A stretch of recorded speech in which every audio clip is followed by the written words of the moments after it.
You Knifedope. More dope. Come and get your fix. What's up, fuckers? Your boy's back with a fresh batch of dope. Knifedope. That's right, people. The hits don't stop. Today's video is going to be, basically we're going to take a quick look at the WE Mini Malice, which is the first time I've got to check this knife out, and I am thoroughly impressed. Impressed so much that I decided to go ahead and share an additional 5 knives that are utilizing the button lock that are done exquisitely well. You know, regardless of how you feel about button locks, they are here to stay, whether you love them or hate them. But one good thing about them is that companies have started to perfect the lock face geometry involved. We're getting solid lockups. We're getting fantastic synthetic detents.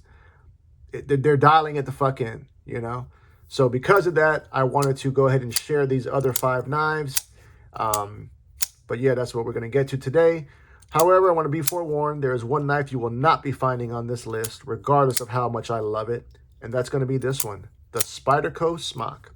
Now, there's a reason for this. The reason is that this is not a traditional button lock, as we've come to know it. This is not a plunge lock. Yeah, there's a button that actuates the lock. And even in my example, it even deploys the knife with when you depress it, because I removed the second detent. But this one is actually a compression lock that is disengaged by the push of a button, a la what we just received recently from Vosteed in reference to the Mayhem/Chaos. I think that this is actually the future of button locks. I think companies, now that that patent has been rescinded from Spyderco, more companies will be throwing their hat in the ring, because this is the way to really do a button lock.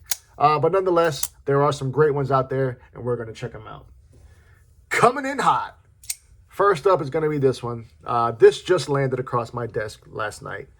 This is the WE Mini Malice.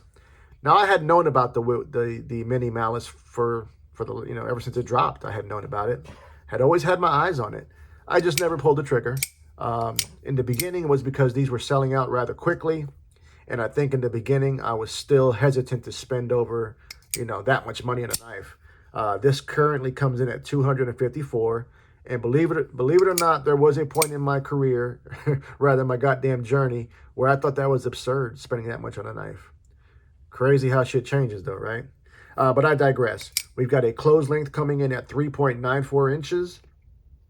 Multiple forms of deployment. We've got this nice cutout here that has, I don't know what they're going to call it, but we have a cutout. We also got this well done flipper tab that's got a great amount of jimping that travels around the entire, try to get that focus in, that travels around the entire surface of that flipper tab. We've got slightly contoured black wash titanium handles that look fantastic. Open back construction. That nice 3D mill titanium pocket clip, which is right hand tip up carry only. Let's see it. Fantastic deployment on this. You get that synthetic detent feel for sure. I prefer the cutout. Also got that generous finger choil, which allows you to choke up and get that full purchase, no refund. We're looking at an overall length on this at 6.93 inches. So it's a, I guess we'd classify it as a more of a medium-sized knife. Blade length comes in just under 3 inches at 2.98. Beautiful drop point blade, rocking 20 CV blade steel. That is basically the only steel that we allegedly wants to produce is 20 CV. But I ain't mad at that. Love this black wash finish on the blade as well. We've got a nice full flat grind. This is riding on bearings, and more importantly, this is a Ferrum forge design. And take note of that, because the majority of the list actually belongs to Ferrum forge designs. I shouldn't say the majority of the list, but 50% of the goddamn list does. And there's a reason for that. They know what the fuck they're doing. Weight on this comes in at 3.4 ounces. Now, I'm just going to put up a couple of quick ones for some size comparison on this one. I don't think I'll necessarily do that on the rest of the knives. But just to give you guys a better idea of the size of this thing, coming in hot with some American dope for your palate, we got this one, the Spyderco Manix 2. Now rocking those gorgeous, and I mean gorgeous, original goat scales. As a matter of fact, you can get them scales you goddamn self. Just head on over to the goat, original goat that is. Treat yourself. I would.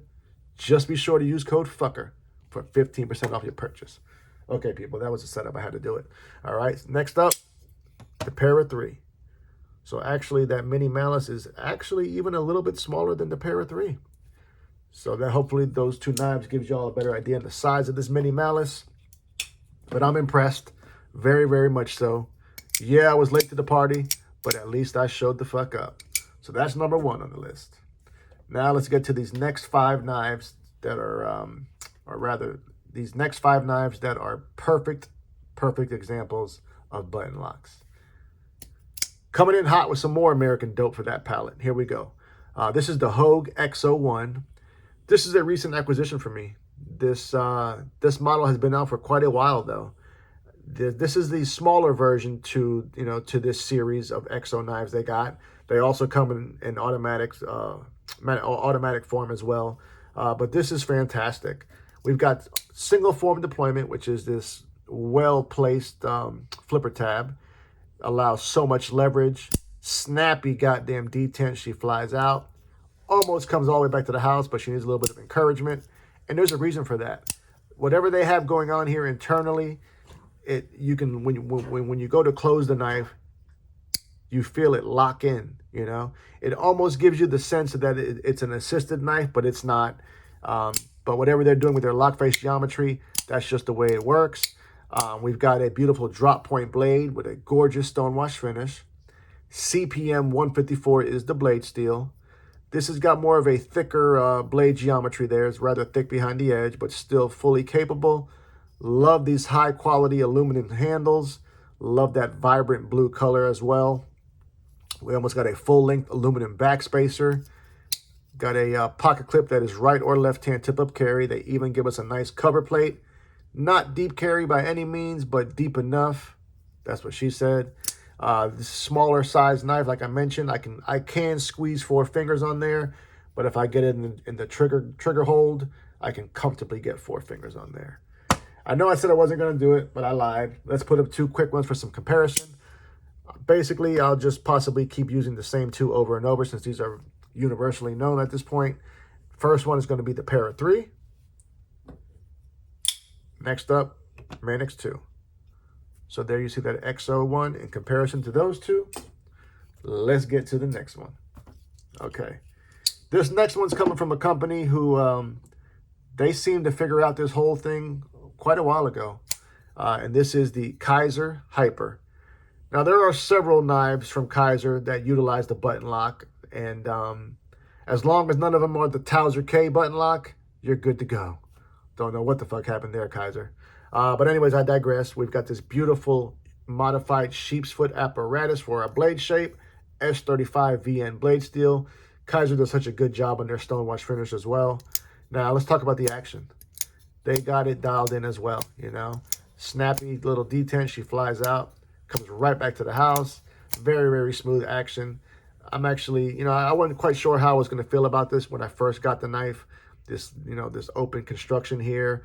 But it's grown on me, you know. It's definitely different. But, you know, these are actually interchangeable. They've got several versions to choose from. One of the things I did not like about this knife, though, is this pocket clip. Whenever I go to do my thumb deployment, and you have to essentially hold the knife like this, it actually digs into my fingers, whether I'm holding it like this or holding it like that. So they could have softened that edge up a little bit, or even, you know, put one of their titanium pocket clips. But I guess they had to figure it out because the way these pocket clips mount is more of a sliding in. But I felt that they could have addressed that. That's basically my biggest issue, is that pocket clip. But action, lock up, solid. And this is a good offering, a good option for you on button locks. Okay, next one. This company took over the button lock world by storm this year, I think. And this is the CJRB Echo. I could have chosen the Pyrite, but the Echo to me is far superior over than the Pyrite. This version you see here in front of you is their premium version of the Echo. Full titanium build, no liners. We've got that same AARPM blade steel, which is Artisan Cutlery's proprietary steel. It is a powdered budget steel. Very, very similar to like a stainless D2 is what most people tell me. Very susceptible to stropping. So if if you're using your knife, you can easily strop it back. Love this actual, they did a great job on their stonewash finish as well. Got quite a bit of belly there. We've got a, some people may refer to that as a reverse tanto. I refer to it as a modified sheep's foot. Either way you refer to it, don't make a fuck. It's still a knife and it's still gonna cut. Snappy detent, action's amazing. You got your front flipper, or you also got your cutout, open back construction, 3D mill titanium pocket clip, which is only right hand tip up. Oh, I lied to you. You can put it on the left hand as well. So yeah, it covers all the bases there. Let's go ahead and put up some comparisons for you guys on this one. Keeping them same two knives. First up, we're going to go with the Manix 2. Then the Para 3. So there you see the Echo up against those two. Yeah, man, the Echo is, like I joke, but it really isn't a joke. This has become the unofficial overseas knife of the channel. I love the Echo. Bought several of them, and I still have 2 of them in the collection. So that was number 3, number 4, something like that. Number 3, number 4, number 4, fuck it. All right. Like I mentioned in the beginning of this video, Ferrum Forge was represented on this list, rather was the majority of the list, okay? And this next one is the reason why. This is the Stinger button lock. Ferrum Forge, they released a Stinger, several years back, and it became very, very popular. People loved it, and for good reason. Blade geometry, ergos, perfect sizing, just a gentleman's carry. Well, they went ahead and they changed the game, goddammit. This year, they released a version with the button lock. Still not sure why this is not more popular. It could be because of the price. I know some people complained about the price. This one came in with discount code on White Mountain. You can use Knifedope. This one came in, I think, about the $175 range, $177 range, which isn't a lot of money really in the grand scheme of things, but people felt for what they were getting, Nitro V blade steel. I disagree. I think that this is a great deal. It's a great knife. The price isn't too high in my opinion. But anyways, let's get back to the knife. We've got these gorgeous, fully, no weight reduction, full thick slabs of titanium for your handles. There is no liners in there, okay? Straight, solid titanium. We do have a stainless steel pocket clip, which I'm not the craziest about, but it's totally functional. It's great. It's a deep carry. It is right-hand tip-up carry only. Now let's talk about the action. Very, very minimal flipper tab, which is also done extremely well. That same fantastic jimping like we saw on the Mini Malice, and the same action. It just fires the fuck out. I don't think I can even fail this. Yeah, I can't fail this. Also, more importantly, you have access to that fuller. And that's what I always enjoy more, is the fuller. That was me. What I enjoy more is the fuller or the cutout. It just gives me so much goddamn leverage. I can fling that motherfucker out all day, all night. Did I talk about that goddamn choil yet? Maybe I did, maybe I didn't. Forward finger choil does allow for the full purchase, no refund. We've got this gorgeous stonewashed Nitro V blade steel, almost a spear point, but not quite. So we're going drop point on that. Let's put up our comparisons on this one. Manix 2 and Para 3. So you can see that Stinger is actually almost about the same size. It might be the same size as that Para 3. So if you got a Para 3 in your collection, that's what you're looking at for overall size. So that was the Ferrum Forge Stinger button lock apparatus. Okay, people, the last one. Once again, coming in hot from Ferrum Forge. We're looking at the Protec MX. This is similar to the WE Mini Malice. I was late to the party, but at least I showed up. This is an American-made knife through and through, and it's fucking fantastic. I know that the Malibu gets a lot of praise, but the Mordax crushes it, in my honest opinion. Knife has a single form of deployment. That's the only negative I can come out the gate with. And the flipper tab is done a little bit different than what I've just showed you guys on these other on these other Ferrum forged designs. This one is more shoot straight out. It's bigger, and the jimping does not go up over the top. I almost wonder because the geometry of the flipper encourages you to do more of a push button versus your light switch. But both ways of actuating the knife work out just fine. She does fly out, comes right back to the house. Beautiful drop point blade in Magna cut. Very attractive stonewash finish on the blade. Minimal billboarding. Once again, I love the high quality aluminum scales on this knife, or rather handles. I'm trying to see. Yeah, we've got no stainless steel liners as well on this one, so solid aluminum. Just listen to the acoustics on this thing. I love that shit. Stainless steel pocket clip, which is deep carry, right hand tip up carry only. Forward finger choil does allow for the full purchase, no refund, so that's always a plus. Let's put up the comparison knives on this one. There goes the pair of 3. Manix 2. So there you see that Mordax ain't fucking around. That's a big girl. And you know what I say, big girls need loving too. Well, there you fuckers have it, man. My list of 6 of the best button locks in the game. That's right. 6 of the best in the game. I think that there may be some other ones out there that you feel that I missed on. And if that's the case, tell me all about it. Love to hear y'all's opinion on this list. Love to hear your opinion on the button lock. Are you a fan or not? Love you, mean it. Until the next time, cut something, cut someone, just don't cut yourself. Stay dangerous, fuckers!